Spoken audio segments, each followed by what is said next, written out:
On this episode of The Main Attraction, we're going to be talking about some things that can help you make better bench work. Coming up.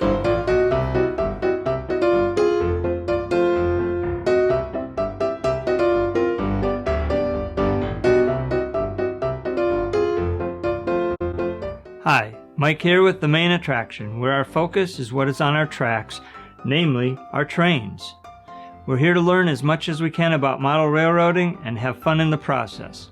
If you're new here, consider subscribing and then click the little bell icon right next to the subscribe button and you'll be notified every time we put up a new video. Today we're going to be talking about some tips to help us make great model railroad bench work. So I've moved over here in front of my layout in progress. There's really an endless number of topics we could talk about concerning bench work, and there are some helpful books that can point you in the right direction if you're just starting out. So I'll talk more about them a little later, and I'll list them down below in the description. So let's get started. First, find the right height for you and your railroad, and then work backward to make your bench work. I started with what I thought would be the right height, but when we went to put in track lights for my railroad, I made a mock-up of where I wanted the track to be. As I looked at it, I realized that the bench work I had made was way too short. I'm modeling Glenwood Canyon in Colorado.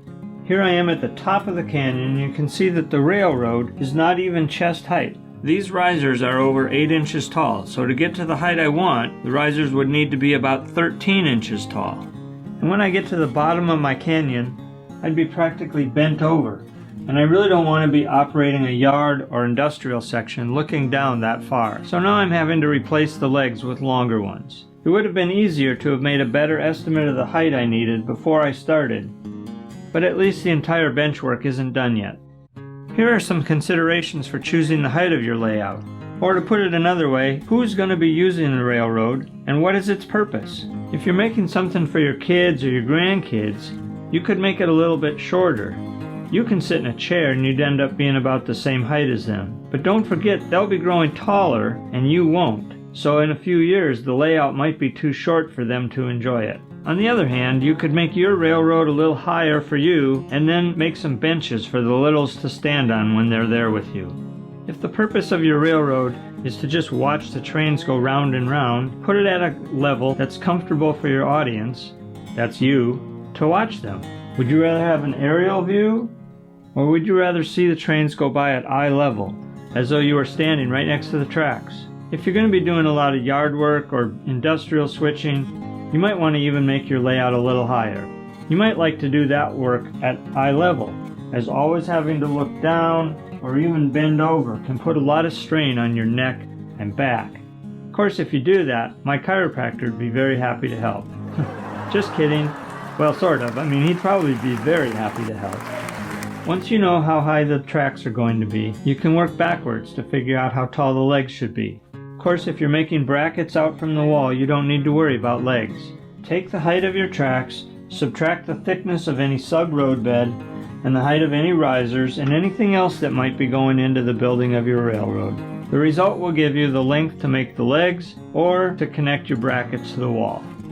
It might be worth your time and effort to build a section of bench work and do a little mock-up to see how high your trains will be. As I said earlier, I wish I would have done that sooner. It would mean less rebuilding. If you've already made your layout, let us know in the comment how tall you made your bench work and why you chose that height. The second thing to remember is to be creative and be flexible. There will be things that don't work out the way you'd wanted them to, or things that are unique to your layout. And there may be times when you just plain change your mind about what you want to do. For example, I don't have square corners in my room, so I had to come up with my own way to join sections of bench work together.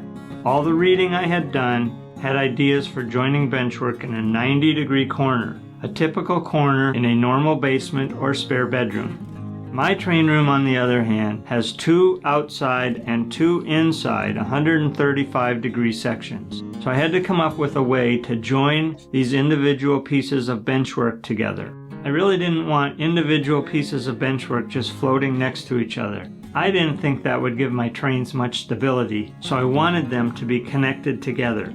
So for my railroad, I got some 5/4 by 4-inch pieces of wood from my local Menards, cut them to length about 1 foot long, cut a 135-degree wedge into one side, and then glued 2 of them together into a stack. Then I used plenty of good screws to fasten my L girders into these blocks. Here you can see where I have a section joined together. I'm sure there'll be more things as I go along that don't work the way that experts say they will, and I'll have to use my creativity to come up with ways to work around them. You will too. Third, remember that it doesn't have to be perfect.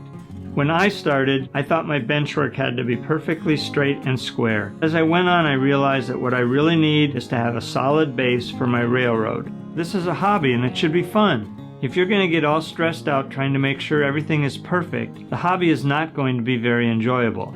If that's the case, you should either find a friend that can help you with your benchwork, or there are companies that will completely build your benchwork and ship it to you. That is not to say that you can be careless. Your benchwork needs to be solid so that your trains can run smoothly. My L girder benchwork is not perfect. There are places that are not exactly parallel to the floor or to the piece of benchwork next to it.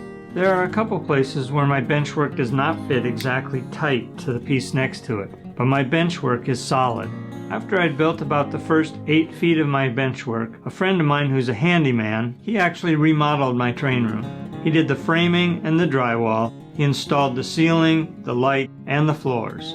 Anyhow, he came down and he saw what I had built, and he commented how impressed he was with it, the construction of the L girders, the cross bracing, and the gussets for more support. Woodworking has never been a strength for me, so I know if I can build something of good quality, you can too. And unless you're entering a benchwork contest, then it doesn't really matter if it's perfect, as long as it will hold your trains and scenery up off the floor and give you a solid base so your trains can run smoothly. So those are some tips to help you get started building your model railroad. I talked earlier about some books that have been helpful to me. This is the first one. It's called How to Build Model Railroad Benchwork by Linn Westcott. Been a very helpful book to me, lots of great ideas and information, and unfortunately it's out of print, but you can still find some copies of it on Amazon. This is the second book. It's called Basic Model Railroad Benchwork by Jeff Wilson. It's got a lot of the same information, but a lot of newer information based on products or techniques that have come out since the first one. Both of those are published by Kalmbach, the parent company of Model Railroader magazine, and I'll put a link down below in the description of where you can find these books. I'd love to hear from others of you what tips you'd give someone just starting out. You can leave them in the comment section down below. If you have other ideas for future videos, you can let me know that too. And if you like this video, could you click the thumbs up button?